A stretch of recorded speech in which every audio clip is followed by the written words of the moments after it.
I haven't really posted anything on social media because I've been honestly just speechless. I didn't have the words to say what. When I got the news, I had been working in the morning up in the mountains, and I got back in my car and was driving down, and it came up on my phone, and I was I I couldn't even talk. It took me about 30 minutes or so before I could really compose myself, and I still don't have a whole lot to say because we've said so much over the years. We fought this battle for, some gave a whole lot more and were arrested and lost livelihood and things like that. Some of us just prayed. Some of us just went to different things to fight against it. But the emotional battle that you literally, and it's not ended, but this part of it was a huge success. If you've ever carried this, you know what I'm talking about, because there's times when God says, okay, it's your turn. It's your turn to carry this. This is a huge thing, and all these millions and millions of children are being sacrificed, and it's your turn to carry it. And when that burden hits you, you have to go before the throne of God, and you have to beg for the strength to carry on, but also plead for his mercy. Because it's your turn to carry it, and millions of people have been carrying that. And God knows we can't carry that every single day, and so walking around with this oppression of the evil is not what God intended for anyone to have to bear all the time. But when it's your turn, you bear it. And so there are some days, some weeks, where you are overcome with the severity of what this wicked abomination was. And I know many of you guys know what I'm describing. So there's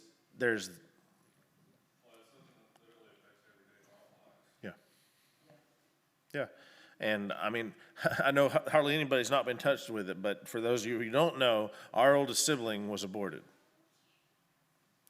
And if Roe v. Wade didn't exist, we'd have another sibling. Well, but that process, yeah, exactly. Across the state lines, yeah. And so all that process that led to Roe v. Wade and all that, there would be another sibling. And that leads me to what I was going to say. What I said during worship, we were talking about it some on the river yesterday, that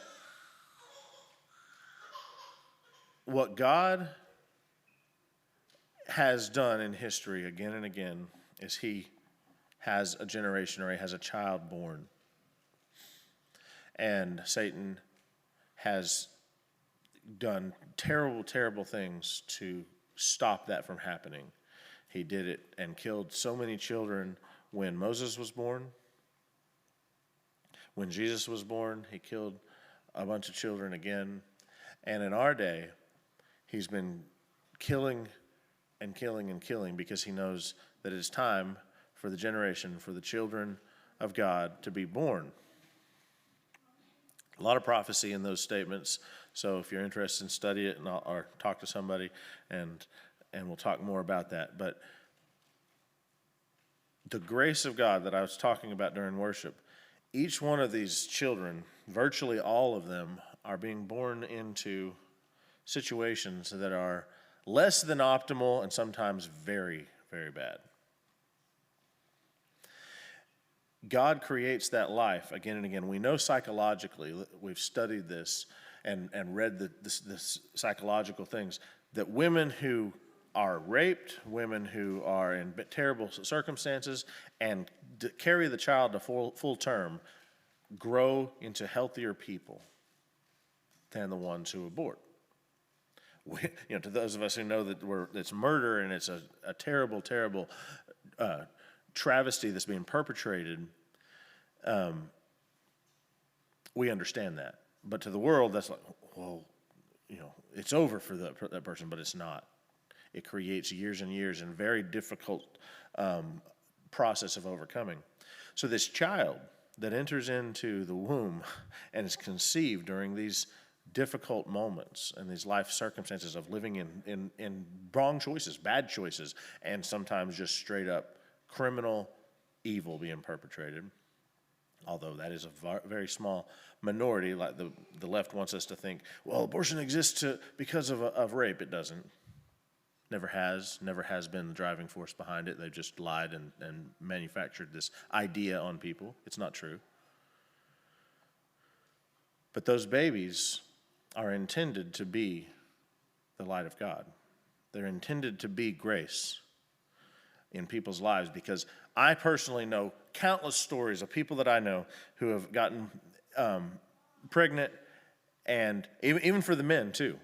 It is an opportunity for them to realize the direction their life is going and say, hey, this is not where I want to be. This is not the life I want to have. I'm going to make it important about this child, and it changes the way they think, and they begin to operate and make decisions in a no longer selfish way in caring about someone else, and it changes their life, and they end up embracing this child and giving them a life. That's just the tip of the iceberg of that, but it's that shift, it's that change that takes place.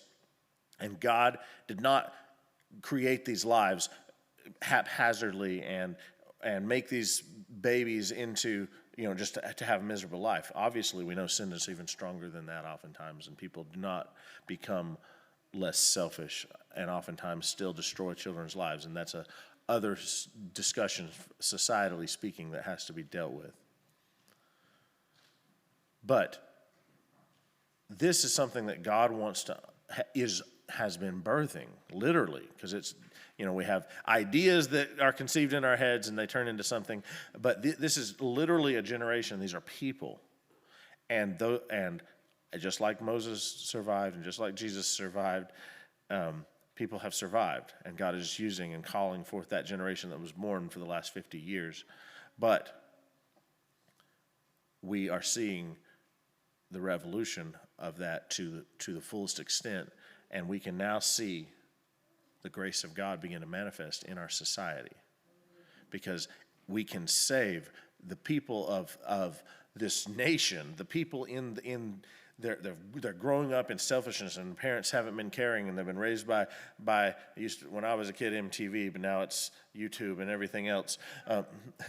They're raised by all these different things that have given them an ambition and a desire, or a depression, or anxiety. It's given them all this. They can now be set free in greater numbers because of this grace that God has, the life, the humanity that He has created to deal with it. Because that's what He made. When we say, God, please help us, what does He do? He sends a person with a gift and ability. He gives the person a vision of something to do that they can change. We say, God, please, and we want to close our eyes and open and have it changed. But what He does is He sends somebody, maybe sends you. That's what He does. And so that's what these babies are. They are God's answered prayer for society, and He's given us that, and we have that chance for that life to take root that Satan has been trying and desperately trying to eradicate and kill off. And that's what I see prophetically, that's what this moment is a chance for that grace to change and permeate and free our society.